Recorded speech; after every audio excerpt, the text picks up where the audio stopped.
बीच जरा कुछ महत्वपूर्ण तस्वीरें हैं जिसे यहाँ पर दिखाना जरूरी हो जाता है, क्योंकि अब ईरान जिस तरीके से रिटेलिएट कर रहा है, जिस तरह से पलटवार कर रहा है, उसकी तस्वीरें आनी शुरू हो गई है।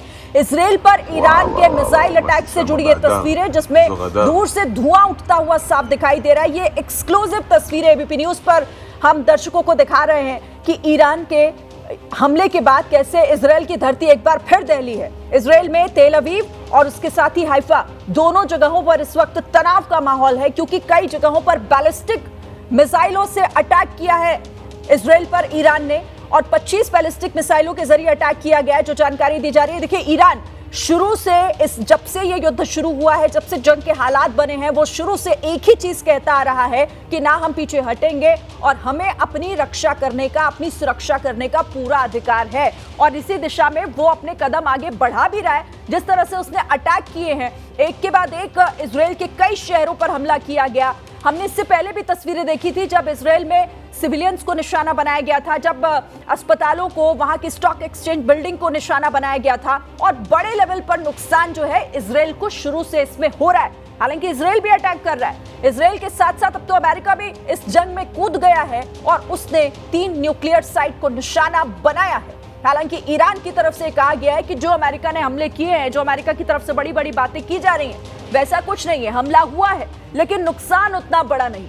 अब अलग अलग रिएक्शन सामने आ रहे हैं, लेकिन आप इसी बीच इन तस्वीरों को देखिए कि ईरान पर क्या इन हमलों का असर पड़ा है।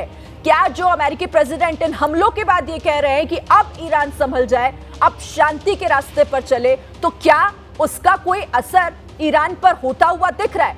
इन तस्वीरों को देखकर आप यही कहेंगे कि नहीं, फिलहाल तो ईरान पर कोई भी असर होता हुआ नहीं दिख रहा, किसी प्रेशर में, किसी दबाव में ईरान नहीं नजर आ रहा है। ये एक्सक्लूसिव तस्वीरें। आरती टिक्कू जी, अब ये कितना आगे भयावह होगा, क्योंकि अमेरिका अब और भी ज्यादा हमले जो है वो अपने करेगा आगे। अभी तो उसने न्यूक्लियर साइट्स को निशाना बनाया है, अब आगे और क्या कदम अमेरिका की तरफ से उठाए जा सकते हैं? क्योंकि इस हमले के बाद भी यहाँ पर उम्मीद डोनाल्ड ट्रंप की तरफ से यही की जा रही थी कि अब कम से कम ईरान शांति बरतेगा। तस्वीरें कह रही हैं बिल्कुल नहीं, ना तो पीछे हटने के मूड में है ईरान, ना चुप बैठने के। देखिए, ईरान का ऑफिशियल स्टेटमेंट आ चुका है और उन्होंने तो बहुत साफ कर दिया है कि वो रिटेलिएट करेंगे। उनके पास रिटेलिएशन के बहुत सारे ऑप्शंस हैं। सबसे बड़ा ऑप्शन स्ट्रेट ऑफ हॉर्मुज जो है उसको ब्लॉक कर सकते हैं, और मान के चलिए कि 30% 40% जो ऑयल सप्लाईज जो है वो स्ट्रेट ऑफ हॉर्मुज से निकलती है और पूरी दुनिया को जाती है, और उसमें हम देखेंगे ऑयल प्राइसेस जो है बहुत ज़्यादा ऊपर हो सकती है, और उसमें सबसे बड़ा नुकसान जो है डेवलपिंग और अंडर डेवलप्ड दुनिया जो है उनको ज़्यादा नुकसान बरतना पड़ेगा। अगर आप देखें कि इसमें इंडिया को भी इसका नुकसान होगा, और पूरे साउथ एशिया, एशियन साउथ की जो ग्लोबल साउथ की कंट्रीज है उनको बहुत ज़्यादा नुकसान होगा। लेकिन साथ में उनके पास दूसरा ऑप्शन ये भी है, अगर वो बहुत मिलिटरली इसको एस्केलेट करना चाहते हैं तो वो यूएस की जो बेसिस, मिलिट्री बेसिस अरब नेशंस में है। अगर आप पूरा मैप देखिए, अपने दर्शकों को दिखाएं, तो ईरान के पास जो स्ट्रेटेजिक एडवांटेज है, बहुत कम मुल्कों के पास वो जियो स्ट्रेटेजिक एडवांटेज है पूरी दुनिया में।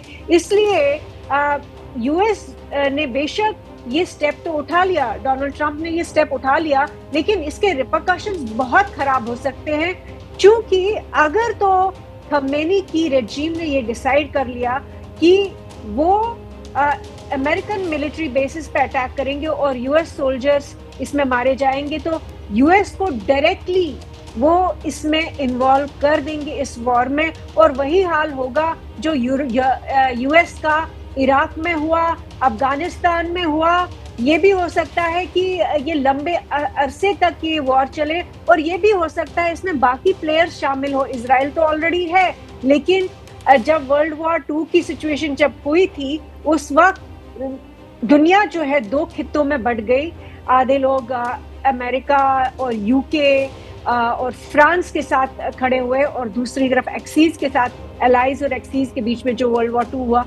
तो वैसी एक सिचुएशन डेवलप हो सकती है, और उसमें चीन क्या करता है, रशिया क्या करता है, पुतिन ने हमने देखा कि पुतिन इनफैक्ट बहुत ओपनली और ऑफिशियली उन्होंने ईरान की पक्षधारी की है, वो ईरान के सपोर्ट में है। शी जिनपिंग भी जो है वो ईरान को सपोर्ट कर रहे हैं।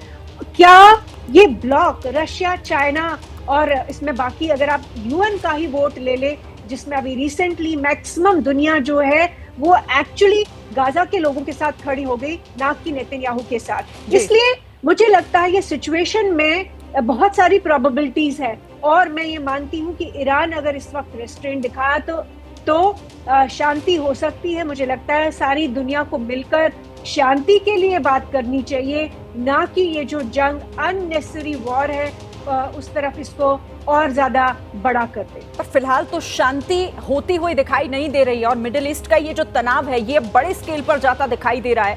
और इसी बीच जिस तरीके से ईरान की तरफ से भी ये साफ कर दिया गया है कि हम अपनी सुरक्षा पूरी तरीके से करेंगे और उसी दिशा में ये अटैक हो रहे हैं जो इस वक्त तस्वीरों में दिखाई दे रहे हैं। किस तरह से इजराइल पर ईरान का मिसाइल अटैक, उसने बैलिस्टिक मिसाइल से हमला किया है और इजराइल के कई शहरों को दहलाने का काम किया है। एक बार फिर से आग, धुआं, धमाके, ये सब इजराइल के कई शहरों में सुने जा रहे हैं। एक और बड़ी खबर, ईरानी मिसाइल को रोकने में जुटा इजराइल। जो ईरान की तरफ से मिसाइलें दागी जा रही हैं उन्हें रोकने की कोशिश की जा रही है।